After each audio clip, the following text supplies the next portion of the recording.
Muy buenos días, bienvenidos a La Brújula en la Luna. Buenos días a todos nuestros oyentes que nos están escuchando ahora mismo a través de la antena de Radio La Luna AM 1140 en toda el área metropolitana.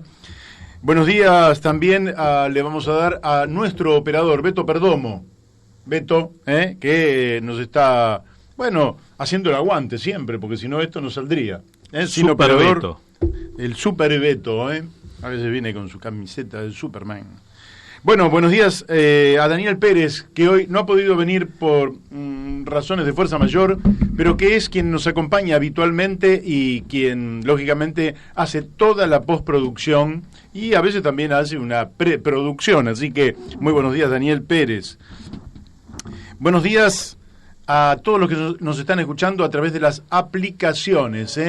Usted puede poner, si se va a mover de su casa y tiene el celular, pone Mi Radio, ahí busca Radio La Luna AM 1140 y puede escuchar, inmediatamente va a escuchar este programa o los programas de esta radio en cualquier lugar donde se encuentre, y esto realmente es muy bueno. También nos puede escuchar por internet.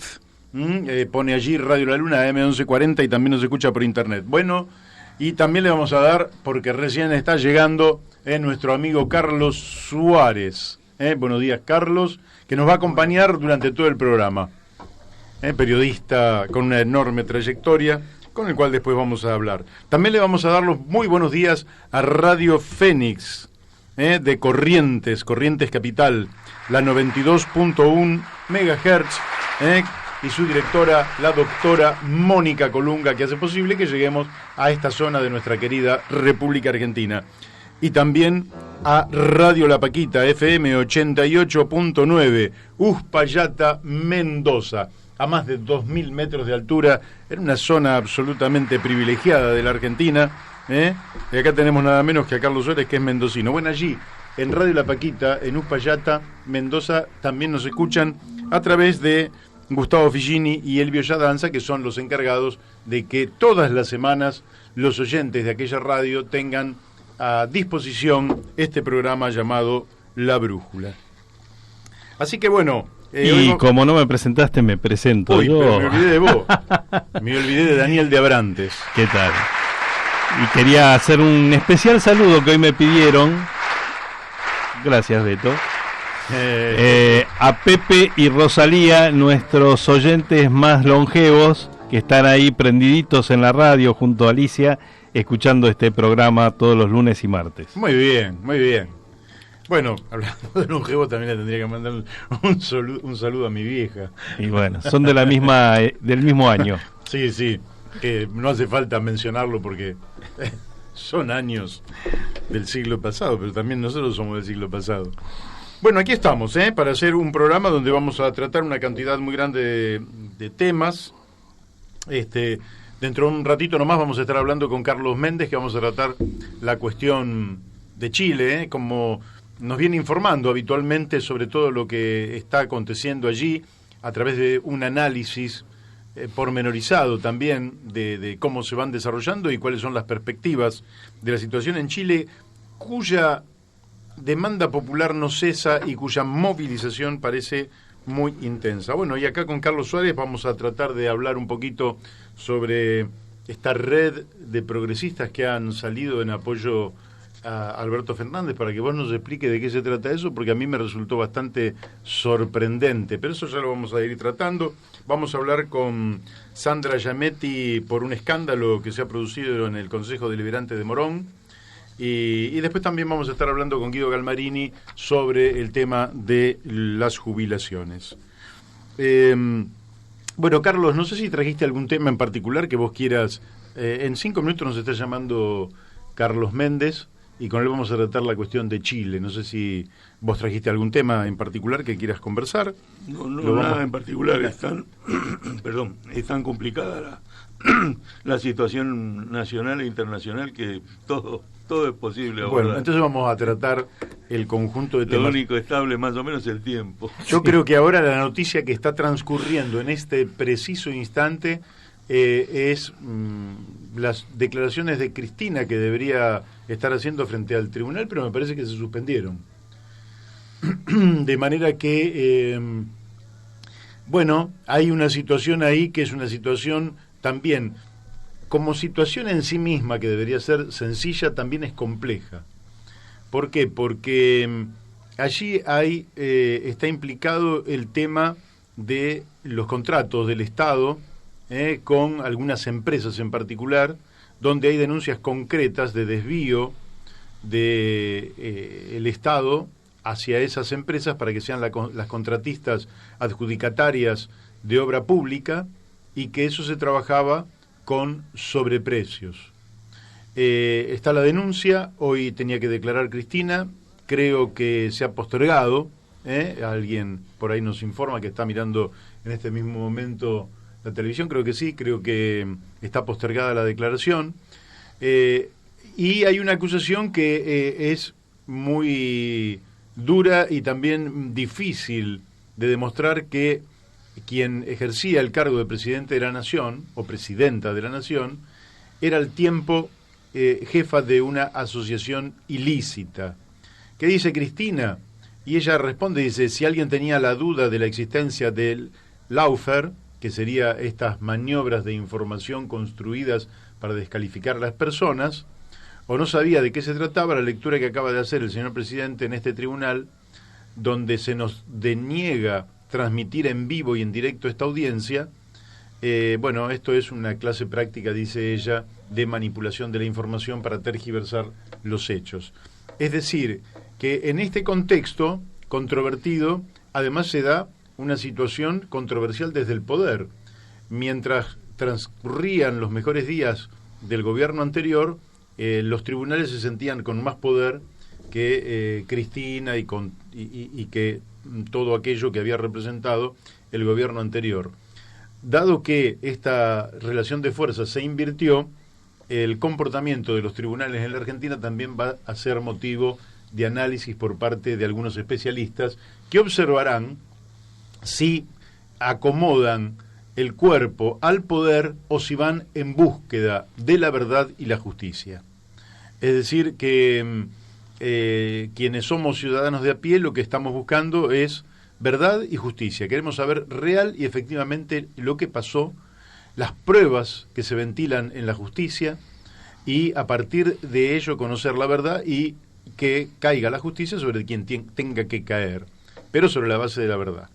Y como realmente uno ve que nuestra justicia, conforme soplan los vientos, va acomodando su orientación, lógicamente que vamos a tratar de seguir esto lo más cerca posible, y aparentemente las declaraciones de Cristina, que tenían que ser en el día de hoy y que ya tendrían que estar transcurriendo, pasarían al día 4 de diciembre, es decir, a este miércoles, 4 de diciembre. Así que me parece que esa es la noticia más caliente, por decirlo así, del día, y después, en este contexto, además tenemos una enorme cantidad de otra información que tiene que ver con, también, información caliente. Por ejemplo, se acaba de saber que el presidente Donald Trump acaba de subir los aranceles de importación al acero y el aluminio argentino, con lo cual, en fin, parece que esto también va a golpear a Brasil, pero da la impresión, ¿no?, que está hecho en un momento determinado, y termina siendo una acción política más que una acción económica, porque como todos sabemos, Donald Trump, en su disputa con China, utiliza la herramienta de las medidas económicas justamente para resolver una controversia de poder que tiene Estados Unidos con China. Así que eso también, vaya a saber cómo va a pegar sobre la economía argentina, pero indudablemente las exportaciones argentinas de acero y aluminio son no solo exportaciones indispensables para mantener el trabajo argentino, en fin, las fuentes de producción, sino también para hacernos de los dólares con los cuales funciona la economía argentina.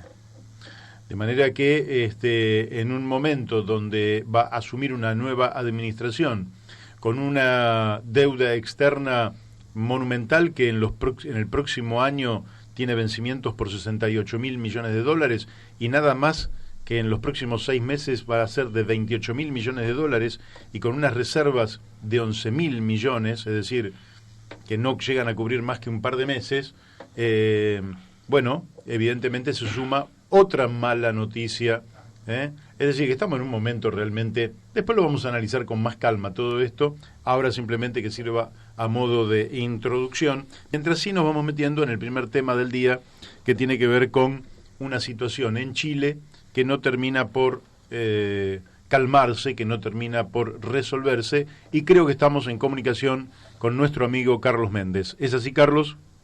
Sí, ¿qué tal, Mario? Buen día, ¿cómo estás? Muy bien, Carlos. ¿Qué tal, Carlos?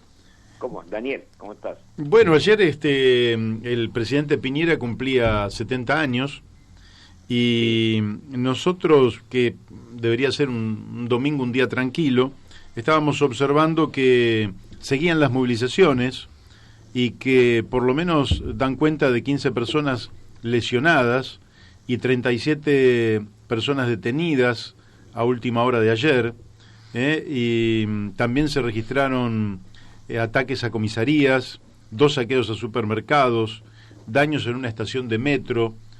Carlos, pareciera que no se detiene esta movilización popular en Chile. ¿Cómo se explica? Es verdad lo que tú estás señalando, pero creo que las autoridades del Ministerio del Interior y también de la Fuerza Pública, de Carabineros, deben estar, esta cifra que tú acabas de señalar, para ello es un respiro. Sí, realmente, si lo comparamos con la cantidad de detenidos los días anteriores y de desmanes los días anteriores, ha ido bajando la intensidad de las movilizaciones. Podemos decir incluso que estas son actividades más moderadas las que se han desarrollado incluso en el día de ayer.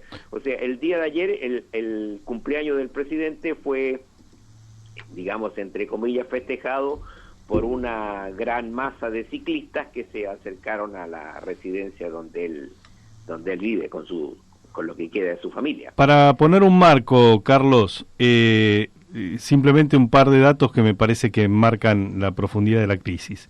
Más de 18.000 personas fueron detenidas. Correcto. ¿Sí? Hasta el momento se llevan contabilizados alrededor de 6.900 protestas en distintas partes y momentos de los últimos 40 días. Más de 11.000 heridos, ¿sí? De los cuales 1.100 en estado grave o moderado, ¿sí? Sí. Y una cantidad de muertos que está, digamos, no está del todo claro. En algunos lados dicen 23 muertos, no sé cuál es la cifra que vos estás manejando. Claro, no, mira, yo me guío o trato de mantener, digamos, las cifras del Instituto Nacional de Derechos Humanos, que registra alrededor de 25, y yo no incluyo porque creo que en esto hay que ser responsable, que a determinados sectores, fundamentalmente feministas, hay que decir las cosas como corresponden para que se hagan responsables, indican una cantidad de más de 20 mujeres desaparecidas.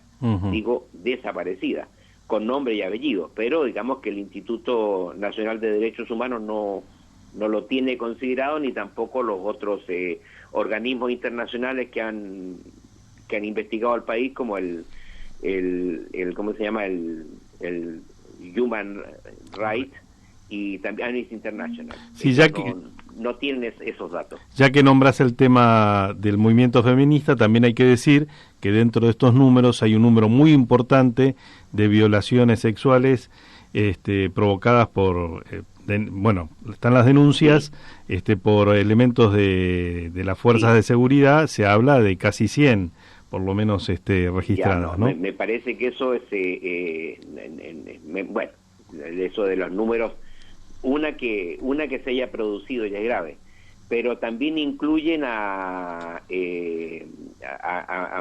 muchachos de la comunidad gay que han sido ultrajados. O sea, hay que hacer una diferenciación, ¿no es cierto? Yo no soy jurista ni tampoco es el término, son violaciones a los derechos humanos. O sea, esa cantidad que tú señalas está registrada en los organismos de derechos humanos internacionales que han investigado, pero figuran, digamos, como ultrajes sexuales, o sea, digamos, la exposición que se ha hecho de la gente en las comisarías, hombres y mujeres, de desnudarlos y hacer, digamos, algunas, qué sé yo, acciones, digamos, con deshonestas, abusos, digamos, que podríamos indicar.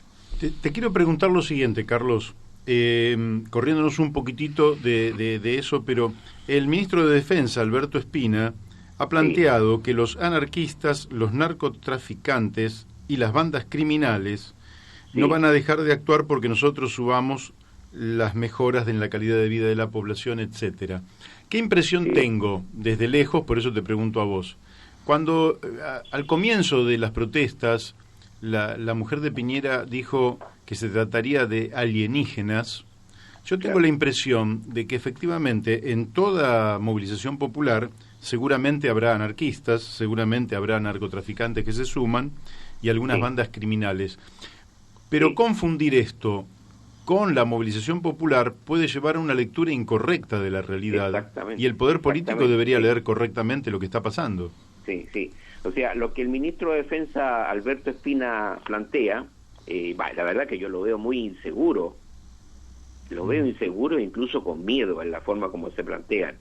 Pero esta versión de parte del ministro apunta, ¿no es cierto?, a aislar a esos sectores, que yo creo que en los últimos días se ha ido produciendo por claro, si nosotros tomamos el avance que han tenido los sectores movilizados, los sectores sociales movilizados, que tienen sus reivindicaciones, que actúan, etcétera, y también con fuerza pero no violencia,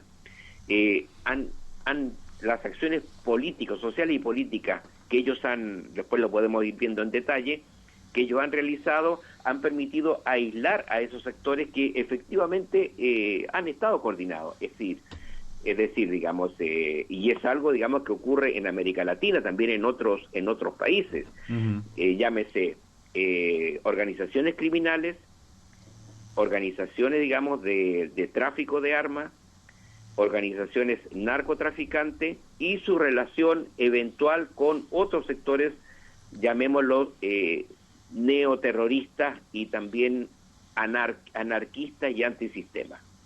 Esa situación, esa coordinación se ha ido dando, eso se ha encontrado.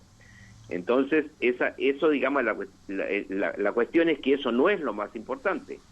Lo importante es la cuestión social y política y de movilización social que se da en Chile. La cuestión es el problema, digamos, es el aislamiento de estos sectores que operan en Chile como también en otros países. Claro. Te hago otra pregunta, así entre los dos temas que hemos tratado.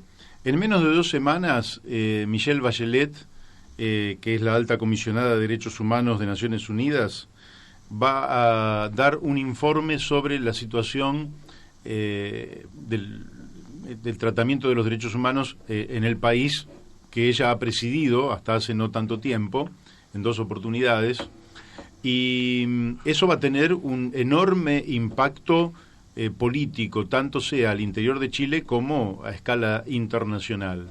¿Qué podés prever vos respecto a este informe que va a hacer Michelle Bachelet?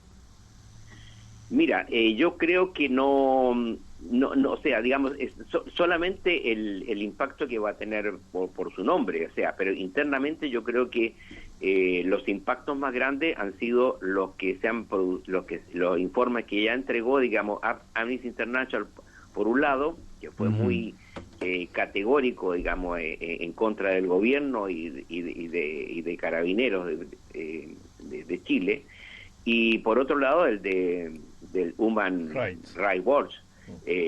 Creo que han sido muy fuertes y el impacto que pudiera tener político del informe del Alto Comisionado de Derechos Humanos de Naciones Unidas que dirige Michelle Bachelet, creo que no va a ser tan influyente, ni incluso políticamente dentro de los sectores acordes con Michelle Bachelet. Michelle Bachelet está muy desprestigiada internamente porque se han develado las inconsecuencias de su gobierno, que forma parte de esta crisis.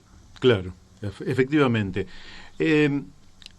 Se da un fenómeno bien distinto en Chile que en Ecuador. En Ecuador subieron el precio de los combustibles y hubo un estallido social. Bajaron el precio del combustible y es como que la situación volvió a la normalidad.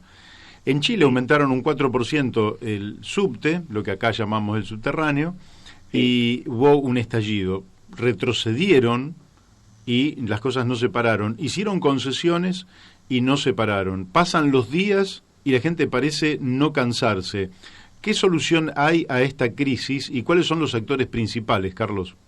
Claro, bueno, en la parte económica intentaré, no meterme, pero sí, digamos, voy a hacer alguna indicación.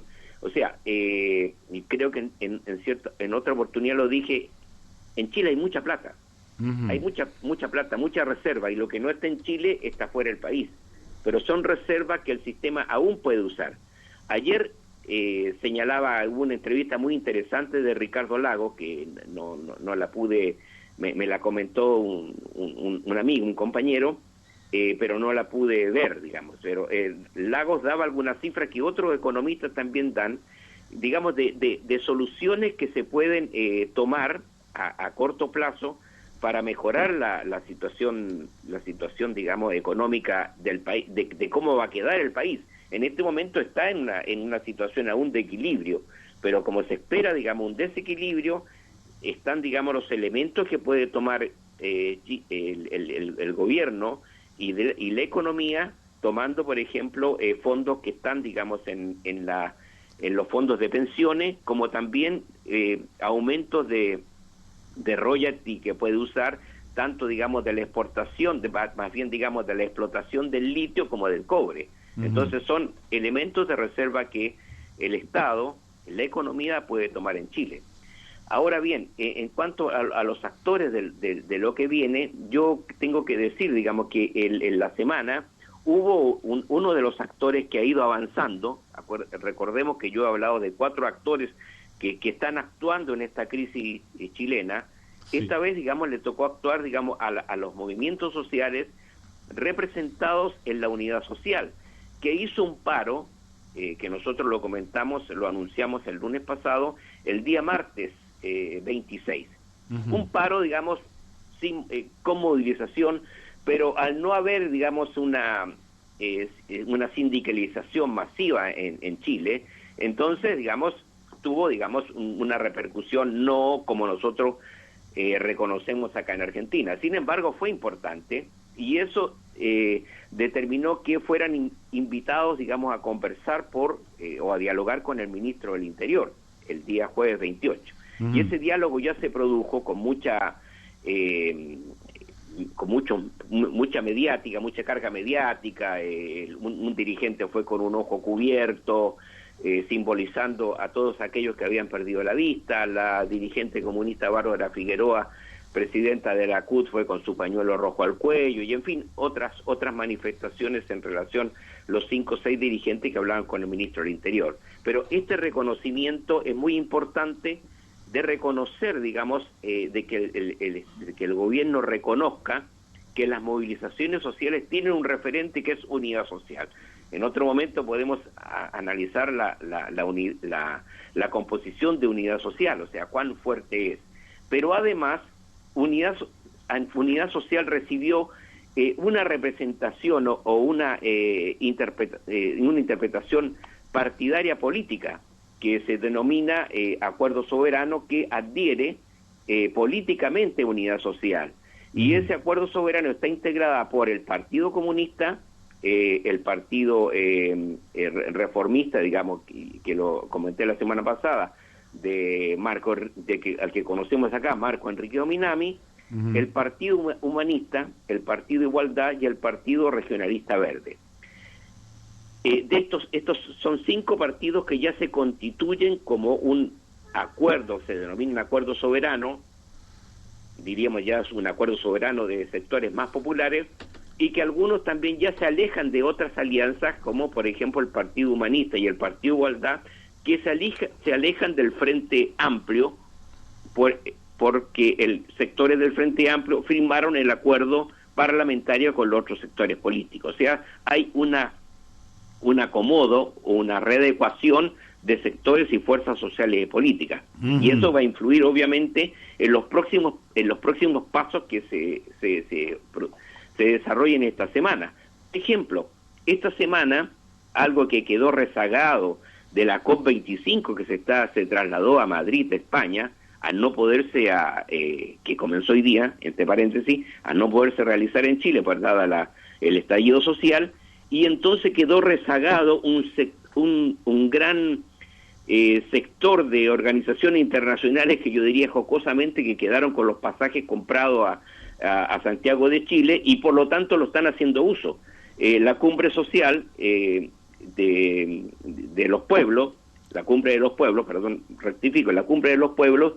se va a reunir esta semana, hoy día lunes también comenzaron, paralelamente a la COP25, y va a durar hasta el sábado 7, porque esto, digamos, van a participar en las movilizaciones que se hagan ahí en Plaza Italia, ahora denominada Plaza Dignidad, y esta cumbre de los pueblos se desarrolla en la Universidad de Santiago de Chile, en el sector de Estación Central.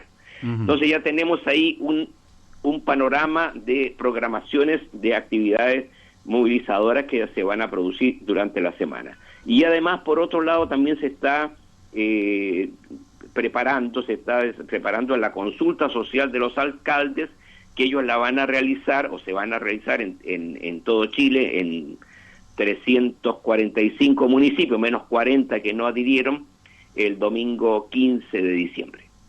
Eso va a ser un hecho importantísimo. Sí, claro, o sea, ¿viste? Son actores que están actuando, por un lado, la unidad social con esta cantidad de partidos, y por otro lado los alcaldes con los municipios que debieron haber tenido una alianza entre ellos. O sea, eso hubiera sido un proceso constituyente, un proceso hubiera sido más participativo. Pero esto queda abierto, veamos como que lo que se puede ir desarrollando los próximos días. ¿Qué es lo que le van a consultar los alcaldes a los vecinos, es decir, a casi toda la población? Porque decís que son 345 municipios y sí, 40 solamente son los que no adhieren. ¿Qué es lo claro, ¿qué es lo que le van a preguntar?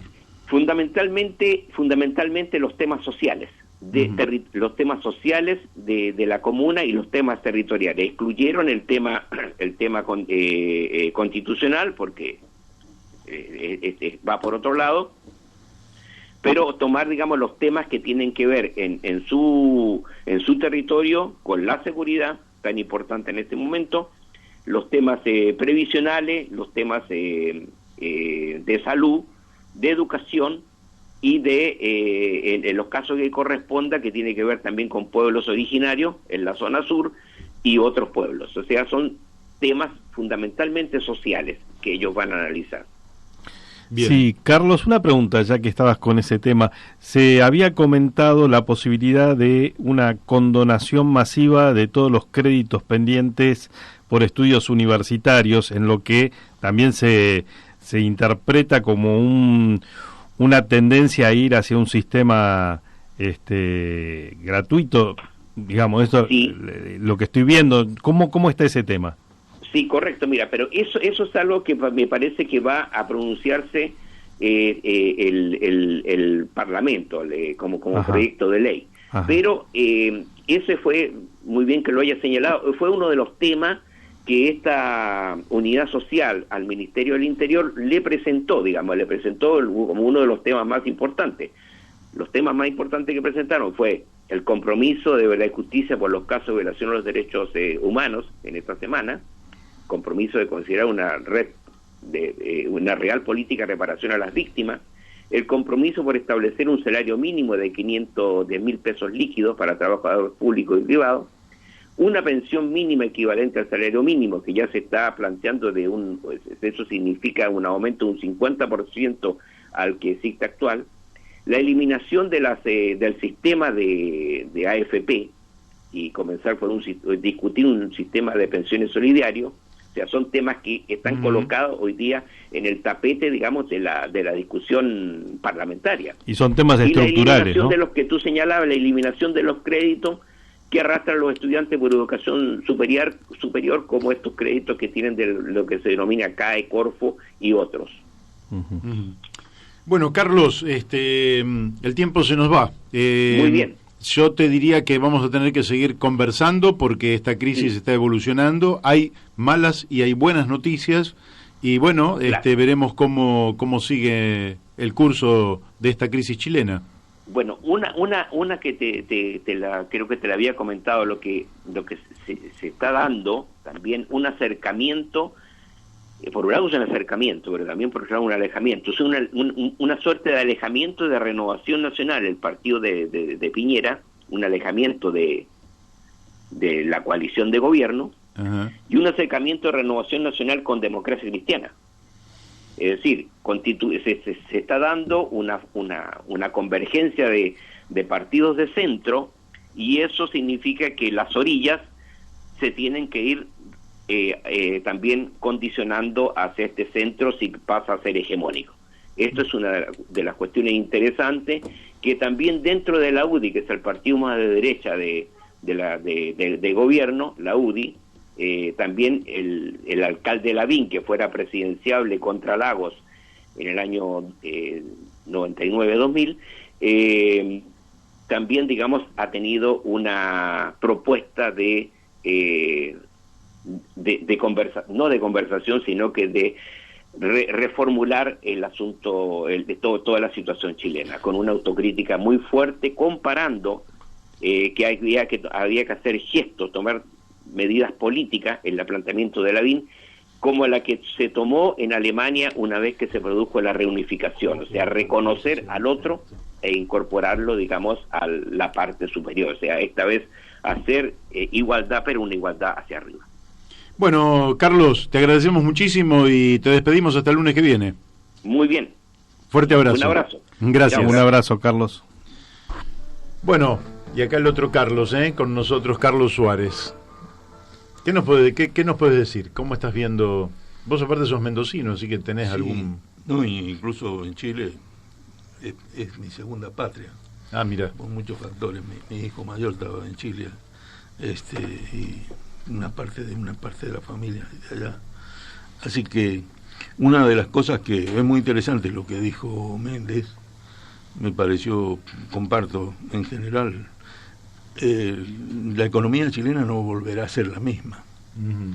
Ya el dólar esta semana estaba 840 pesos, un salto inédito, cuando siempre había mantenido por años una estabilidad muy grande la moneda. Y evidentemente que toda esta situación política y social, un estallido social de larga duración, 40 y tantos días, va a afectar de manera muy grande a la economía. Es decir, en una situación de cambios y de reestructuración de la economía mundial, con amenaza de recesión en Estados Unidos y en otros países centrales, ya México entró en la recesión, que es el panorama tan negro que tenemos nosotros también por delante. Uh-huh. Este gobierno, es decir, la primera vez que va a asumir un gobierno peronista en condiciones tan débiles desde el punto de vista de la estructura económica. No hay nada para repartir y mucho para pagar. Sí. Sí, podrán entrar en un default, ¿cierto?, con las consecuencias que ya sabemos para el conjunto de la economía. Esto que acabas de decir es muy importante para industria como Techín, los gravámenes que pone Trump. Uh-huh. No nos olvidemos que Techín es la productora mundial más importante de tubos sin costura para la industria petrolera internacional. Es una empresa para una transnacional. Sí. Es decir, que la afecten de esa manera, indudablemente, bueno, podrá compensar con devaluación, pero indudablemente no es agradable. Carlos, sí, estamos, veníamos hablando de Chile, ya nos volvemos de nuevo a la Argentina. Lógicamente que todos aspiramos a que a los gobiernos argentinos les vaya bien, digamos, independientemente de su ideología, porque salvo que vengan para hacer cosas malas, todos vivimos aquí, estamos en el mismo barco, y cuando el barco se va al fondo, nos vamos todos al fondo, ¿no?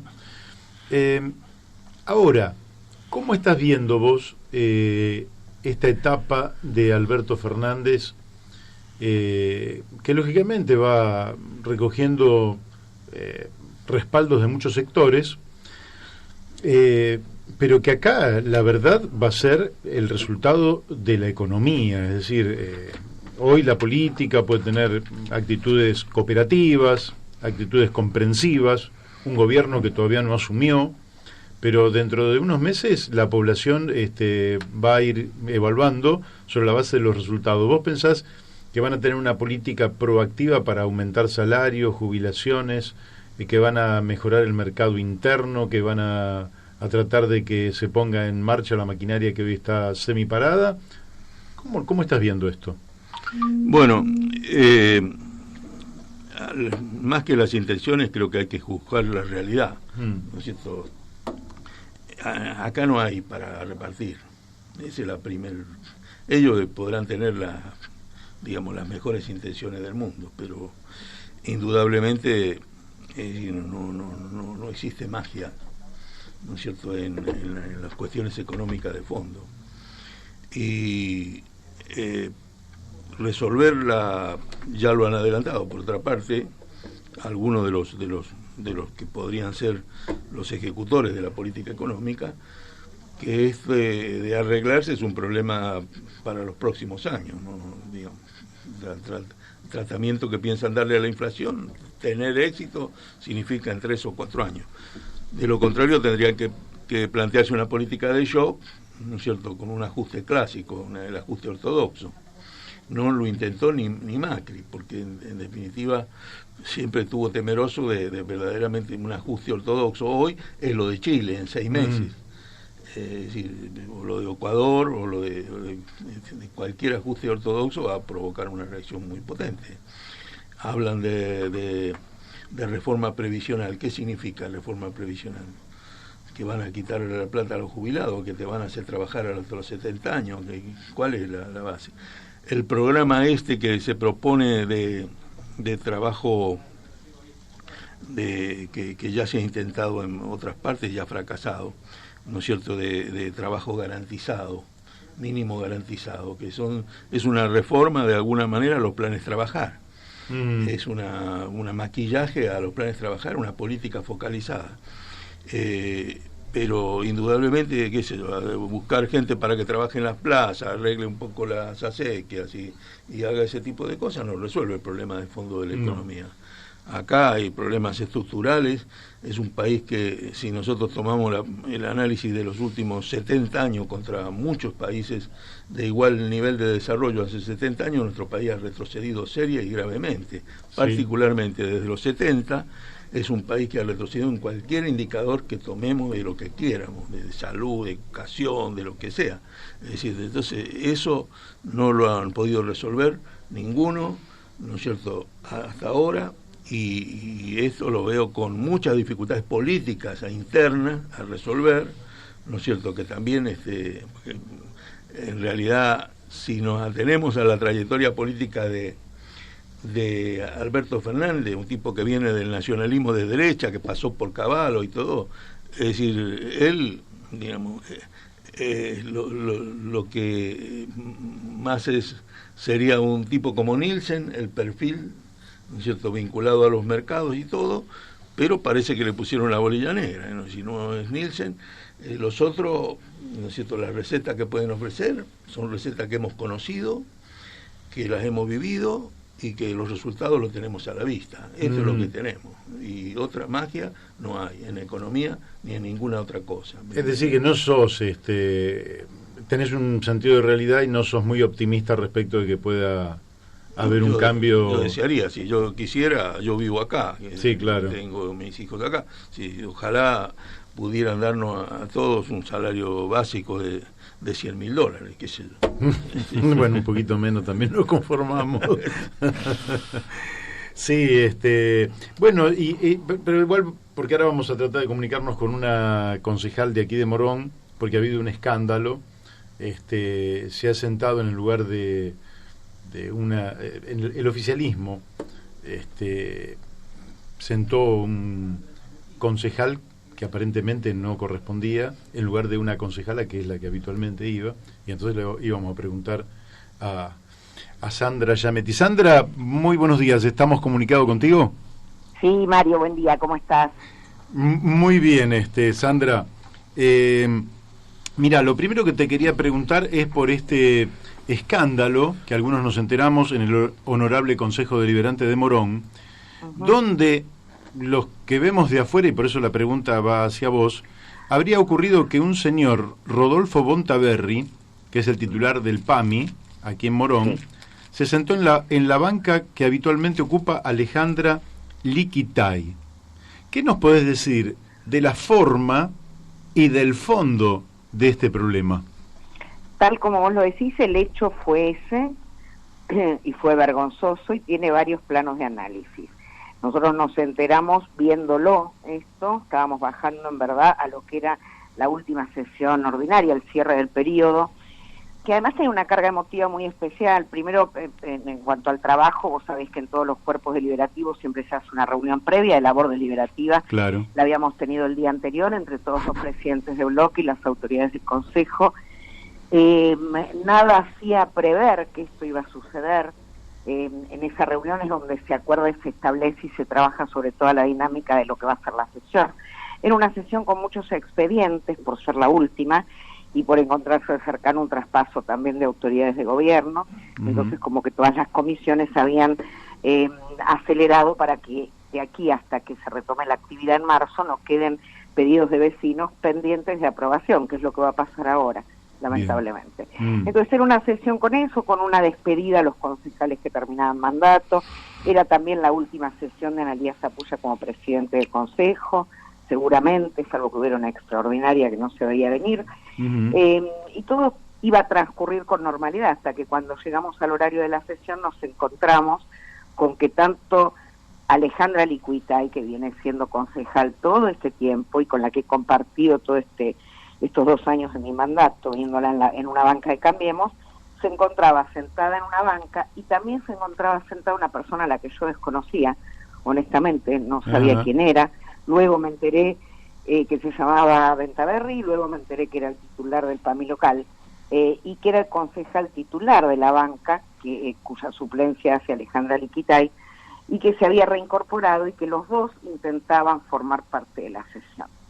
Esto ya de por sí era un hecho absolutamente irregular que impedía, más allá de cualquier aclaración sobre la forma, que esta es una discusión que tuve ese día con la presidenta, que me decía que era válido que él viniera, se instalara y sesionara, interrumpiendo por su solo conocimiento su licencia. Yo igual creo que no es así y creo que son otras las formalidades. Claro. Pero incluso en ese caso nos encontrábamos con que tanto él como su suplente estaban sentados en las bancas pretendiendo formar parte de la sesión.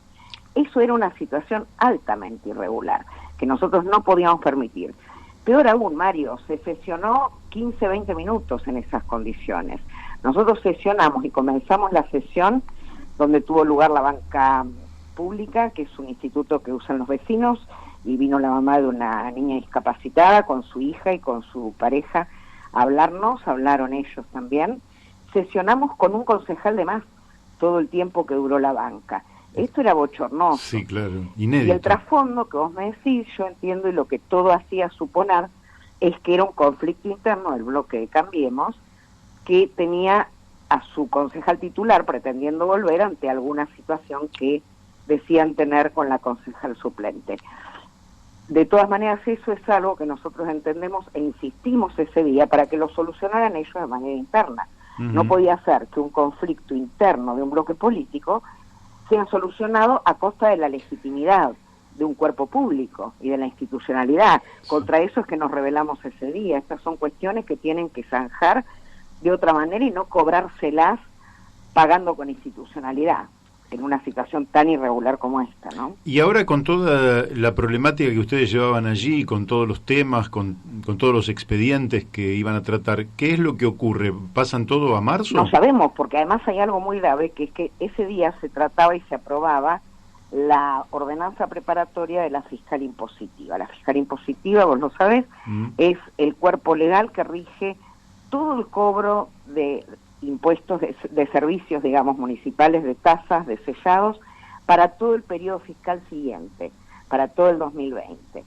Y es una ordenanza que tiene muchas peculiaridades. La ley la trata de una manera especial, se aprueba por mayores contribuyentes, no la aprueba solamente los concejales, sino un grupo de 50 vecinos, que es el doble de los concejales que tenemos.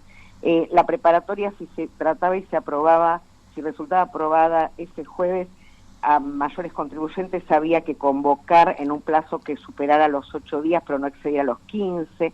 O sea, tiene toda una serie de preparativos y formalidades que llevan mucho tiempo, hay plazos legales para cumplir.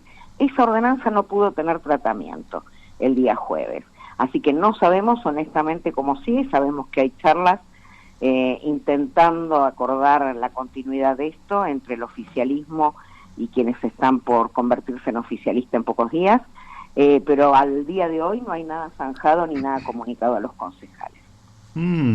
¿Qué calidad institucional hemos tenido en Morón? Bajísima, bajísima. Te pediría Mario, que me hagas una sintética evaluación de estos 4 años de administración por parte de Ramiro Tagliaferro. Mira, yo siempre digo, y con vos también lo hemos hablado más de una vez, para mí la gestión de Ramiro Tagliaferro estuvo muy por debajo de las expectativas y de lo que esperábamos que fuera. Realmente se habían preanunciado como demócratas y como que venían a cambiar cosas que el sabatelismo en su último tiempo estaba haciendo mal. De hecho, antes de esta elección, el mensaje que el vecino de Morón, por 3 elecciones seguidas, le dio al sabatelismo era un rechazo hacia la forma en que venían gobernando y hacia la cual venían haciendo las cosas. O sea, no es algo que lo digo yo simplemente como una opinión personal, sino que en 3 elecciones seguidas y continuas el sabatelismo resultó derrotado, hasta esta elección en que, presentándose como Frente de Todos, ganan la elección y volverá en pocos días más Lucas Guía a gobernar. Pero volviendo a la pregunta de lo de Tagliaferro, yo creo que perdieron una gran oportunidad, que era la oportunidad en muchos aspectos de hacer las cosas distintas. Se detuvieron y se dedicaron a lo que ellos creían que eran las obras, que era lo que podía garantizarles continuidad electoral. Nosotros decimos es lo mínimo que podían hacer las obras, porque Morón fue una administración mimada en la provincia de Buenos Aires. Tenía oficialismo en Morón, la gobernadora que es de Morón, también del mismo partido, y un gobierno macrista que tanto desde la órbita de provincia como de nación han asistido a Morón económicamente de una manera enorme en estos 4 años. Sin embargo, no llegaron a atender los nudos que esperábamos que atendieran. Se dedicaron a hacer obras no de buena calidad. Hay lugares, por ejemplo, con el tema pavimentación y repavimentación, que en estos años hemos visto que le han hecho 10 veces el mismo lugar por la mala calidad con la que se hacía la reparación, desatendiendo otras cosas que para nosotros eran fundamentales, y en su momento lo hablamos con vos. Ejemplo, la crisis terrible que sufrió el comercio de Morón ante la crisis y la situación económica nacional. En Morón es uno de los partidos, y estos son estadísticas de ONG nacionales que fueron públicas hace unos meses. Morón ha sido uno de los distritos comerciales, con la importancia que tiene Morón, en el que más negocios han cerrado en el último año y medio, y nosotros proponíamos que se atendiera esta situación, que se atendiera con todos los actores. No fue así. Hemos tenido muy mala suerte en esto de que se nos escuchara en lo que creíamos que eran propuestas que podían enriquecer y ayudar a que fuera más fácil de vivir el momento que se estaba viviendo, ¿no? Así que no es buena mi calificación en general y mi balance con este gobierno. Bueno, Sandra, yo te iba a hacer alguna otra pregunta, pero voy a ir porque me queda poquito tiempo. El sábado pasado se realizó en la Facultad de Económicas de la Universidad de Buenos Aires un encuentro donde, digamos, Margarita Stolbizer fue una de las convocantes más importantes, y el partido GEN, y se llamó Los desafíos del progresismo. Voy a este terreno de la política para preguntarte, ¿qué pensás vos que son los desafíos políticos del progresismo para los próximos años, en virtud de que vamos a tener una situación bastante particular? Hay un cambio de gobierno, pero también podemos decir que hay una ratificación de lo que fueron 12 años anteriores de gobierno, dado que el gobierno de Mauricio Macri fracasó rotundamente, de manera que se interrumpió su continuidad y no parece haberse creado algo muy distinto, sino que parece que vamos a tener un retorno al pasado. ¿Cuáles son los desafíos del progresismo en este contexto? Los desafíos nuestros, que entiendo compartimos, Mario, y sabemos que los compartimos y que hemos hablado tantas veces, tienen que ver con todo lo que se encuentra pendiente en nuestra sociedad, con la expectativa y el deseo y la convicción de poder construir en serio, no como una palabra hueca, más igualdad, más desarrollo, generar más condiciones que eleven la vida de nuestra población de acuerdo a los nuevos tiempos. El gran desafío va a ser que quienes hoy vuelven al gobierno, si bien nosotros queremos respetar y ojalá esto coincida, la acción de quienes van a gobernar nuevamente, con las expectativas y el entusiasmo que despertó en el sector de la sociedad que los votó, ojalá sea así, pero la verdad es que quienes tenemos más años y hemos visto esta película otras veces, al ver algunos protagonistas o algunos dichos o acciones de este último mes postelectoral, estamos preocupados y miramos con mucha preocupación cómo va a desarrollarse ese gobierno. Soy más que expectativas, si bien quiero tenerlas y quiero acompañar en lo que haya que acompañar y en lo que se pueda acompañar, más que expectativas estoy llena de preguntas y de interrogantes que solamente el tiempo en el que vayan gobernando nos va a poder demostrar cuánto de ciertas eran nuestras preocupaciones. Yo creo que es cierto que gobernaron 12 años, es cierto que hubo muchas cosas que hoy hicieron que la gente los vuelva a elegir, y también es cierto que se fueron llenos de causas, llenos de procesamientos, y que minimizan cosas que para nosotros son importantes. Nosotros tomamos la lucha contra la corrupción y por la transparencia institucional como una bandera que eleva la calidad democrática, y ellos la toman desestimándola, minimizándola. Y a mí lo que me da mucho miedo, tanto en ellos como en el macrismo que se está yendo, es que estas cosas que defienden a ultranza y hacen banderas de sus campañas han agudizado algunas cosas en nuestra sociedad. Concretamente, con respecto al macrismo, yo personalmente los responsabilizo de irse habiendo agudizado la derechización de nuestra sociedad, aunque suene antiguo el término, y el fascismo que está como germen y lo han llevado a un grado alarmante, en el que hoy es preocupante escuchar cosas que escuchamos entre nuestra gente. Y hay quienes vienen el haber minimizado que para nosotros, y que es una realidad y así lo sentimos, la democracia mata, como pasó con infinidad de ejemplos, como pasó con los muertos de 11 y como pasó en muchas otras cosas, y el tomarla como una cuestión numérica nada más. Entonces ese va a ser todo un desafío, sin soltar nuestras preocupaciones, entendiendo que las demandas sociales principales del progresismo siguen insatisfechas y que se han sumado con los nuevos tiempos otros reclamos, como el reclamo de los derechos de la mujer, como el impacto que tiene en nuestros jóvenes la falta de trabajo, como la crisis dramática climática a nivel mundial, que también hacen que tomemos estas banderas. Muy bien, bueno, excelente. Sandra, nos estamos comunicando en el futuro, vos tenés 2 años más como concejal aquí en Morón y te agradecemos por la información y la claridad de tus conceptos. Gracias a vos, Mario, nos vemos pronto. Nos vemos. Abrazo. Chao, hasta luego.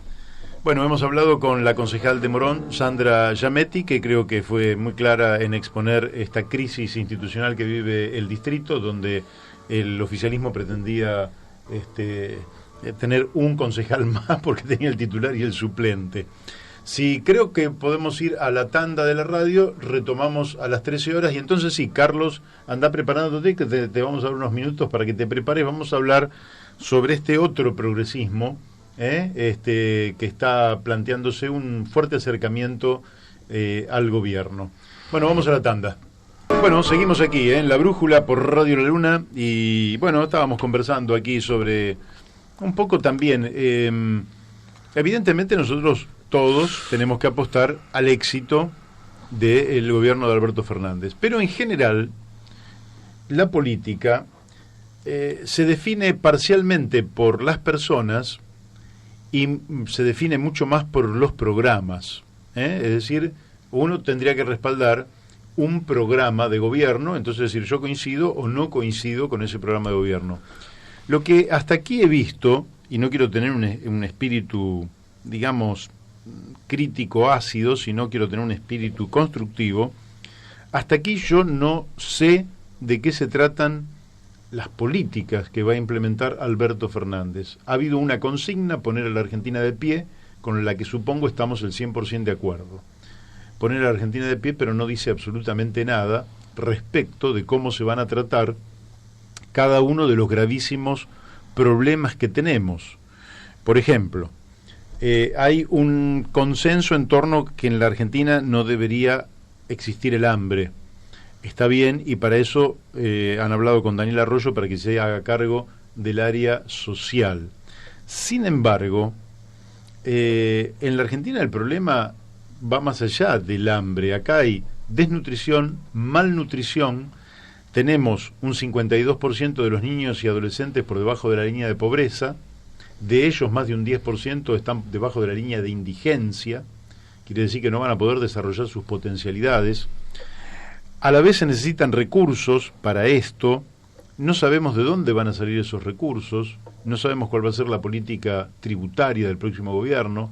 Tampoco sabemos cuáles son las pautas de la renegociación con el Fondo Monetario Internacional y con los acreedores privados, externos e internos. En fin, me parece como que muchas dudas sobre el Ministerio de Economía. Se han hablado de unos cuantos nombres. Es decir, que no ha habido un solo nombre, sino que han pasado varios y parece que no se consolidará ninguno. ¿No te parece como que hay una zona dubitativa en torno a qué pasos dar por parte de Alberto Fernández? Bueno, yo creo que, ante todo, quiero aclarar una cosa. Como periodista estamos obligados a hacer preguntas incómodas, sea quien sea, la pregunta va a ser siempre incómoda. Como segundo lugar, tengo una premisa. Marx decía, en sus escritos juveniles, de que la verdad no es solo el resultado, sino el camino con que se llega a la verdad. O sea, y esos dos elementos te pueden dar una idea de cómo encarar y enfrentar este problema. Nosotros hemos visto que en 12 años de gobierno el kirchnerismo entregó con 27-30% de pobres, indigentes, muertos de hambre en Tucumán y todo. Y Macri lo aumentó en 3, 4, 5%, ¿no es cierto?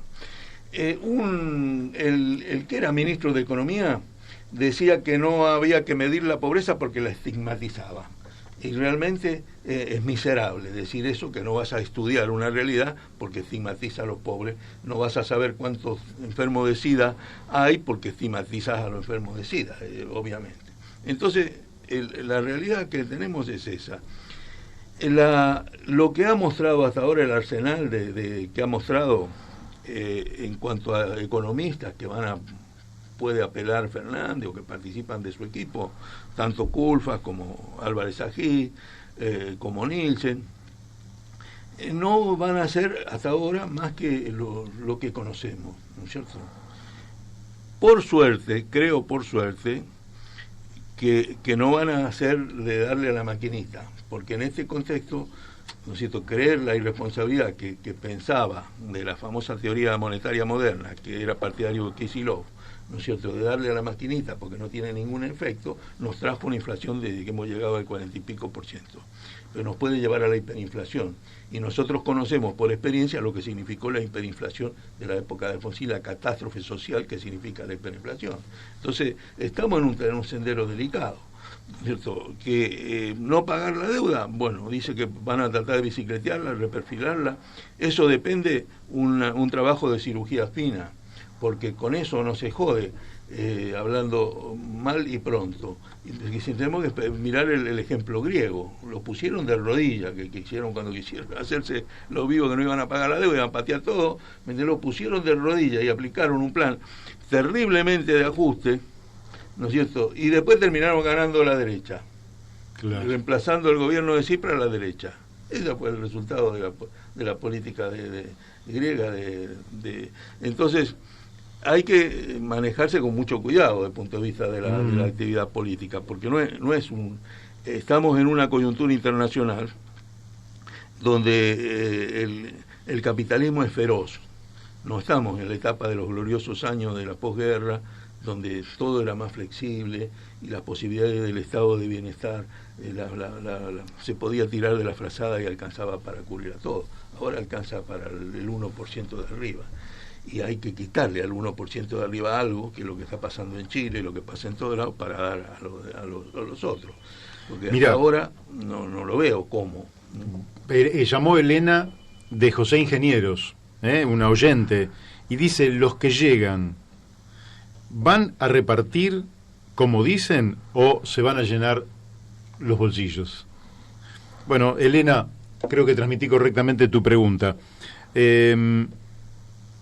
Claro, no hay mucho para repartir, este es el tema. Por otra parte, hay amigos de la izquierda que plantean un no pago de la deuda con una gran sencillez, sin advertir que esto traería consecuencias inmediatas sobre la economía argentina, de manera que efectivamente el gobierno va a tener que actuar con una enorme prudencia pero también a sabiendas de que los vencimientos que tenemos por delante no tenemos ni siquiera plata para pagarlos.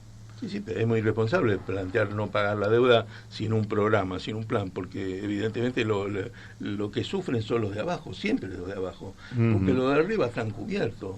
Es decir, los de arriba tienen ahorro, tienen capital, tienen las posibilidades. Cerrarán la fábrica, algunos serán los pymes los que podrán sufrir, pero el resto están totalmente cubiertos. Los dueños de Carrefour, de Coto, de qué sé yo, no le va a afectar ningún tipo de crisis. Hemos visto que hay una parálisis total de la economía, una economía congelada, y ellos tienen ganancia todos. No hay nadie que, pueden disminuir las ganancias, pero evidentemente todos, miremos lo que es el resultado de los balances de las empresas. Sí, claramente. No, es que hay sectores de la sociedad. Yo fui comerciante y todo lo que fue proceso hiperinflacionario los viví. Como teníamos una ferretería con muchos productos, miles de productos, pero una ferretería de barrio y donde vos conocés a todos los clientes, nunca cerramos. Y la verdad es que jamás abusamos en los precios, pero sabíamos cómo defendernos. Pero en cambio, ¿por qué? Porque en última instancia yo podía aumentar el precio desde la mañana a la tarde. Porque si a mí me llegaba una lista nueva al mediodía, yo a la tarde te decía: mirá, este martillo que hoy salía 10, ahora sale 11, ¿no? Yo lo podía hacer, pero la persona que tenía un salario, ese recibe una vez al mes su salario y ese no tiene forma de defenderse. Y en la Argentina de hoy todavía es peor, porque hay mucha gente que ni siquiera salario recibe. Vive con planes, vive con changas, y cuando la gente de clase media también se queda sin ingresos, esas changas desaparecen del mercado. Con lo cual se agudiza muchísimo. Sí, y es una situación bien compleja. Te agrego algo más, ¿no? Que el nivel de endeudamiento que tienen las familias argentinas, que impacta directamente sobre el resultado final de sus posibilidades de compra, ¿sí? Porque una cosa es son los niveles de salario y otra cosa es finalmente cuánto puedes realizar, ¿no? Es altísimo. Es altísimo. Y yo agrego a los números que comentaron anteriormente, agrego otro dato que a mí lo escuché el otro día y me parece terrible, y es que dentro de los sectores que no cubren la canasta básica tenés un 25% que son asalariados en blanco, que con su salario en blanco no cubren la canasta básica de alimentos. Lo cual nos indica el nivel que tiene esto. Y si a eso le agregás el problema del endeudamiento, que muchos de ellos tendrán tarjetas que pagar o créditos barriales o créditos con los comerciantes, bueno, te lleva a una situación desesperante para sectores que tienen trabajo, ¿sí? Pero que no llegan ni al día 15 del mes. El 70% de los jubilados nos llega a la canasta básica, más los remedios, más todo lo que necesita para apenas sobrevivir. Es decir, entonces eso, ¿cuánto es en la sociedad en número? Bueno, yo para que no quede como que no hay salida, voy a decir que este miércoles va a haber una charla que van a dar justamente algunos economistas que no son socialistas, más vale tienen una inclinación, podríamos decir, hacia el radicalismo, podríamos decirlo, porque va a ser una charla en la Fundación Rojas y va a hablar el doctor Eduardo Conesa, que es abogado, doctor en economía y macroeconomía, el licenciado Eduardo Deledil, licenciado en Economía de la Universidad de La Plata, y el doctor Gustavo Zunino, abogado y máster en Economía del Desarrollo. Este miércoles 4 de diciembre a las 19 horas en Hipólito Yrigoyen, 2038, Ciudad de Buenos Aires. Les comento que conozco perfectamente la posición de Eduardo Conesa y tiene un plan macroeconómico, y yo algo he estudiado a lo largo de mi vida sobre estas cosas, que puedo decir es lo más consistente que hoy se puede ofrecer en la política argentina. No sé por qué Alberto Fernández no se comunica con él, porque creo que no hay otro en el mercado, por decirlo de alguna manera, más sólido que el que está planteando Eduardo Conesa, que es un hombre que sabe, que ha estudiado y que lo tiene explícito.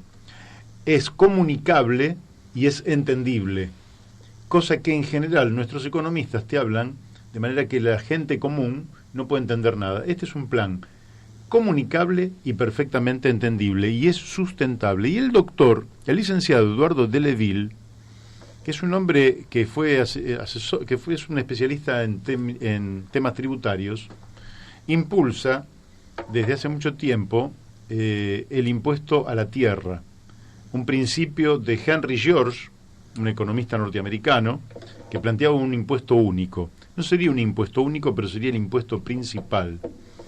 Y este hombre, cuyos estudios son profundísimos, y además es un hombre que ha trabajado toda la vida, desde que la llegada de la democracia, en el tema presupuestario, de manera que no es alguien improvisado, y que además pertenece a una asociación internacional de tributaristas, ha planteado para el año 2018, con un presupuesto nacional de 3.200.000 millones de pesos, que por el impuesto a la tierra bien recaudado se podrían lograr 4 billones de recaudación, con lo cual desaparecería inmediatamente el déficit fiscal.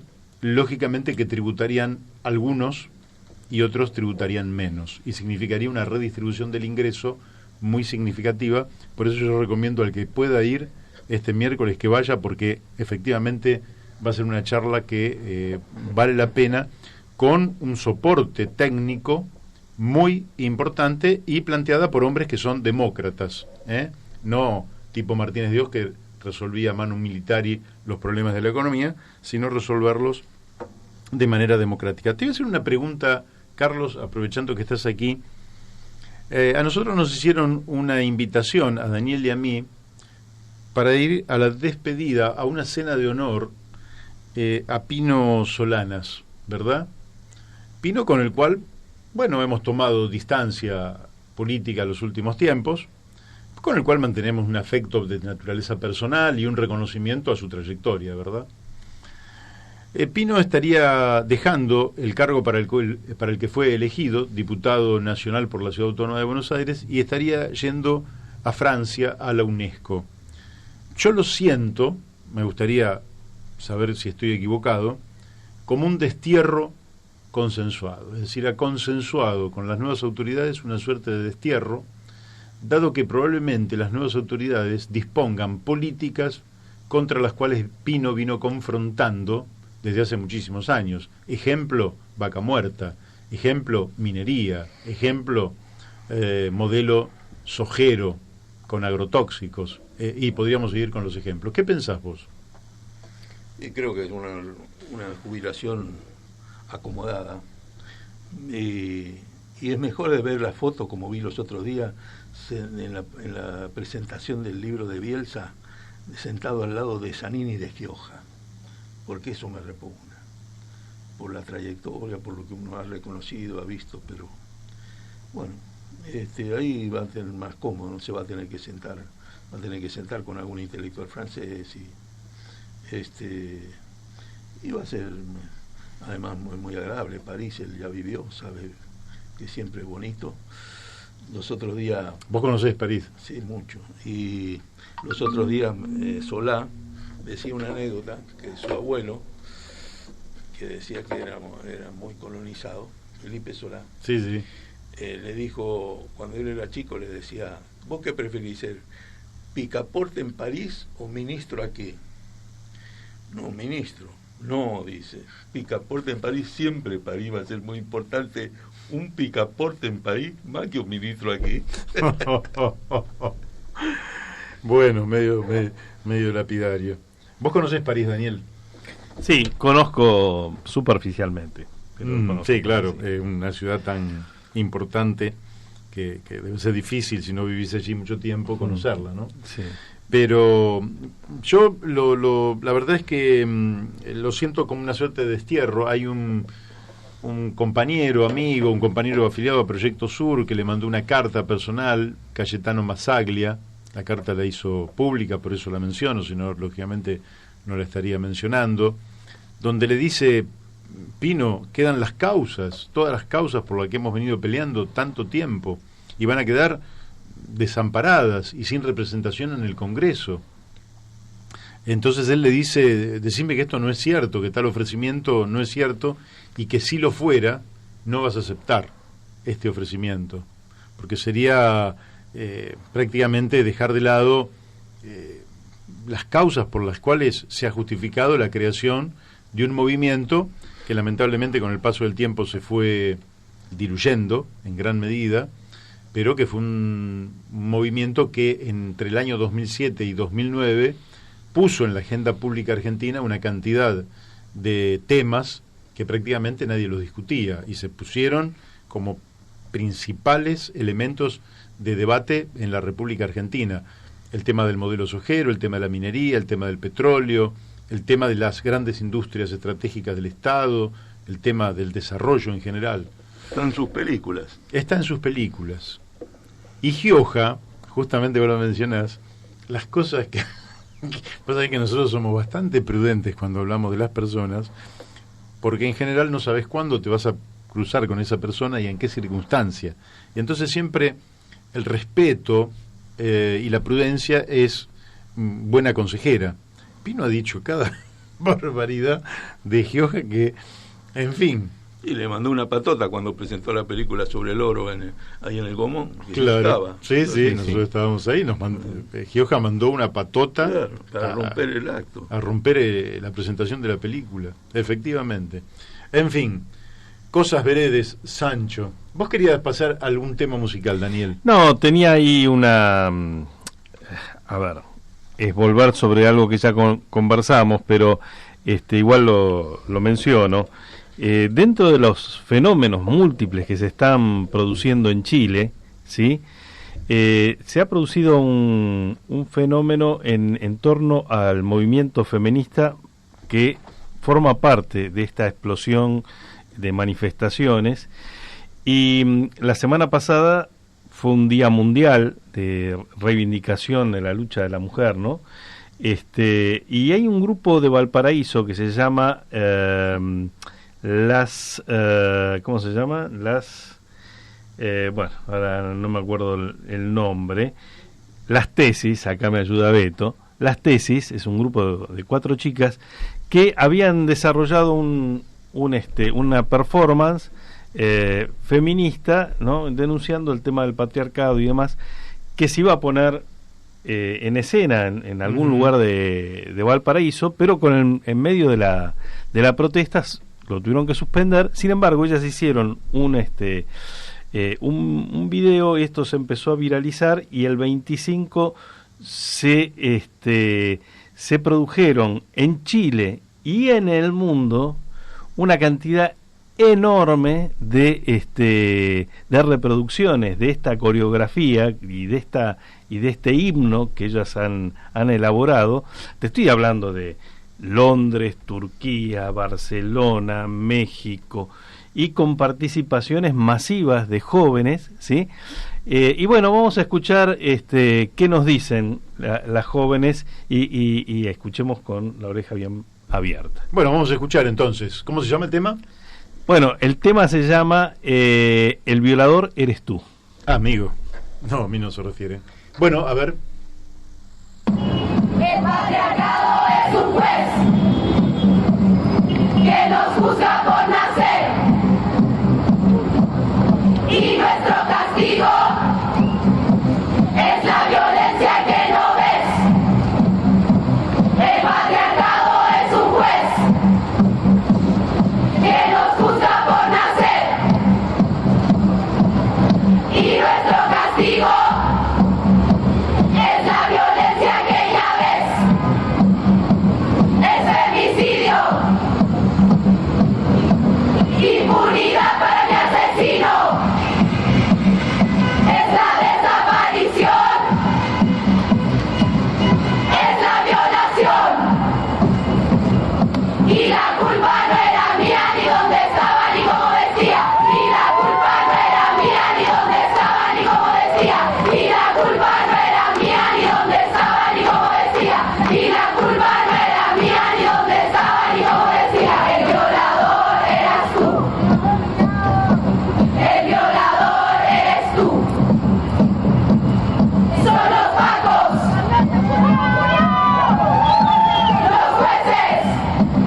Bueno, ahí están, las feministas a pleno, una reivindicación, y bueno, después de siglos, ¿no?, de machismo, de patriarcado, evidentemente el feminismo ha ido ganando un espacio muy, muy importante. Y quiero decirles algo además que hay que tomar en cuenta, porque el sábado efectivamente participé en un evento que se organizó sobre los desafíos del progresismo, y fui a una comisión que tenía que ver con los temas sociales y de igualdad. Y allí presentaron un informe donde efectivamente la población va envejeciendo, de manera que como vivimos más años y va bajando la tasa de natalidad, hay un momento donde los mayores de 60 años son un número más grande que, no me acuerdo, los menores de 12 o de 15 años. Pero dentro de esta masa de gente mayor, el número más grande es de mujeres, porque además las mujeres son las que viven más, nosotros nos vamos quedando en el camino. Con lo cual el feminismo va a seguir acrecentándose, porque va a tener una gravitación también político-electoral, es decir, va a haber muchas más mujeres votando que hombres. El padrón va a ser mayoritariamente femenino, quizás 6-7 puntos más que hombres vayan a votar, y lógicamente que la paridad, ¿no?, que hoy las chicas jóvenes ven con naturalidad, es decir, que si va un hombre vaya una mujer, ¿verdad?, 1 y 1. Recordemos, Carlos, que cuando se inició la democracia y el Congreso y los consejos deliberantes se llenaron de representantes, mayoritariamente eran hombres. Casi las mujeres no podían asomar la nariz. Y después vino el cupo femenino, que era un 30%, ¿no?, que también se discutió si era correcto, si las mujeres tenían que ganársela por, digamos, por mérito propio. Y ahora ya no, eso ya ahora está fuera de discusión. Las mujeres tenían que tener su lugar, y ahora el lugar ya no es el 30%, ahora es un 50%. Y es importante esto, que lo tengamos en cuenta, porque si durante siglos se fue desarrollando una sociedad patriarcal y todavía observamos consecuencias de esa sociedad patriarcal en el machismo, en la violencia, en la prepotencia, bueno, eso creo yo que tiende a ser una etapa superada, aunque quizás lleve todavía algunas décadas por delante, ¿no? Yo quería aprovechar que está Carlos hoy con nosotros, uno, para comprometerlo por ahí para otro programa, dedicarle un espacio especial a hablar del tema en el que somos también nosotros impulsores, del ingreso básico universal, que me parece que en medio de esta conmoción que está viviendo América Latina, es una herramienta que puede irrumpir para atender una realidad que está ahí y que necesita de herramientas que se puedan implementar con cierta rapidez en la sociedad. Y me parece que en este contexto, porque como todas las cosas, ¿no?, a veces esto se ha experimentado en los países desarrollados y con más ingresos, pero es muy probable que finalmente termine siendo una realidad en los países que lo necesitan con más urgencia, como la Argentina, por ejemplo, ¿no? Entonces, está hecha la invitación, y quería decir además, o quería invitar a nuestros oyentes a que entren a la página de Sin Permiso, que dirige Carlos, y que es una fuente fenomenal de información periodística y de información, digamos, de notas profundas y sí, reflexiones de primer nivel, ¿no? Y que en esta última hay una nota interesante a Mario Bunge, que es quizás el filósofo argentino vivo más importante que tenemos, ¿no? Y que hay que, bueno, prestarle atención a esas voces. Yo quiero aclarar una cosa. Yo no lo dirijo, es un colectivo. Yo fui cofundador. Estaba a cargo Anthony Domenech. Falleció desgraciadamente muy joven, hace 2 años, que lo conoció Mario, estuvimos cenando una oportunidad. Y bueno, Sin Permiso promueve la renta básica desde su fundación. Pero no es solo. Aquí en Argentina hay una página que se llama ingresociudadano.org.ar, que también es muy importante porque están las novedades. El problema de la renta básica es importante verlo, la progresividad que tiene de su difusión a nivel mundial. Ya incluso en países africanos ya hay sedes de la renta básica donde ¿Me das un minuto y vamos a hablar seguidamente? Y ya dedicamos la última parte, porque tenemos un llamado el doctor Guido Galmarini, con quien habitualmente hacemos una pequeña columna que tiene que ver con la situación de nuestros jubilados. Guido, buenos días. ¿Cómo estás, Mario? Muy bien. Guido, un día como hoy no puedo menos que preguntarte por estas expectativas que tienen nuestros adultos mayores sobre la posibilidad de que haya un incremento significativo en los haberes, dado que en la mayoría de los casos, y acá lo estaba diciendo Carlos Suárez, en el 70%, esos haberes no alcanzan ni siquiera para cubrir una canasta básica del jubilado. Y entonces, si tenés información, ¿qué sabés? ¿Qué análisis haces sobre esta situación?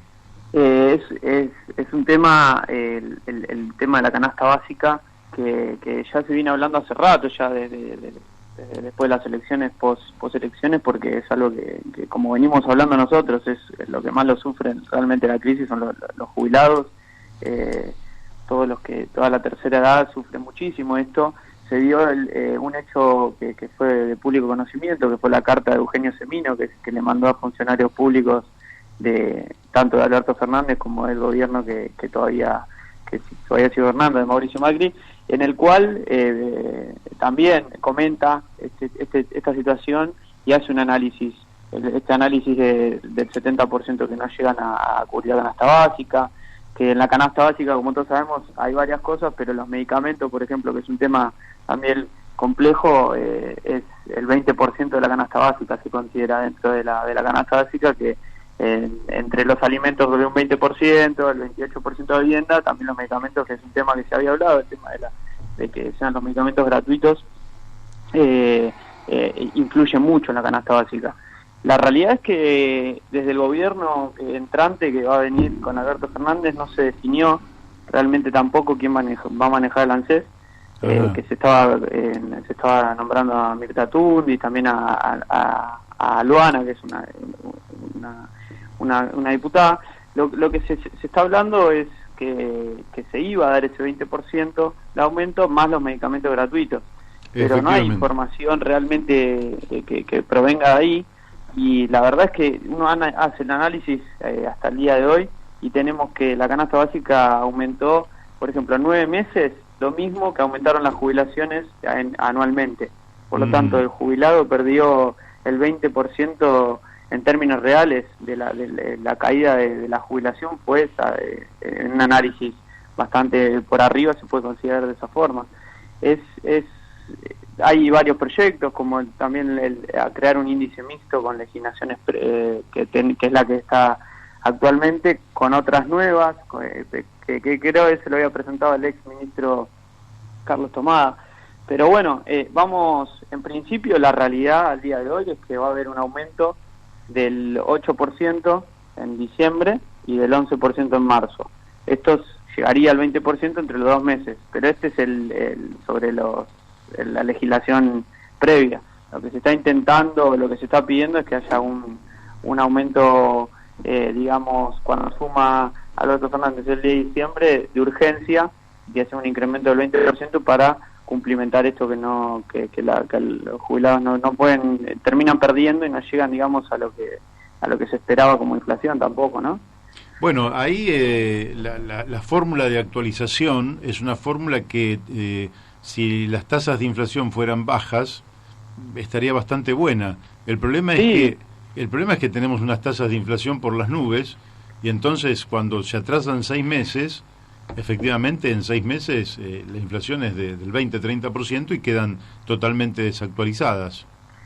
Claro, para el año que viene tendríamos como en el índice que manejamos tendríamos el 50% el 55% de aumento anual para los jubilados el año que viene, que dentro de todo, como las expectativas que se tiene, sería bueno en ese sentido, porque no el jubilado en este caso sí podría llegar a eso y podría tener una buena jubilación. El problema es que ya viene retrasado hace tiempo, y como te digo, en un año, por ejemplo, la canasta básica de los jubilados pasó de 23.000 pesos a 38.000, está llegando ahora en diciembre.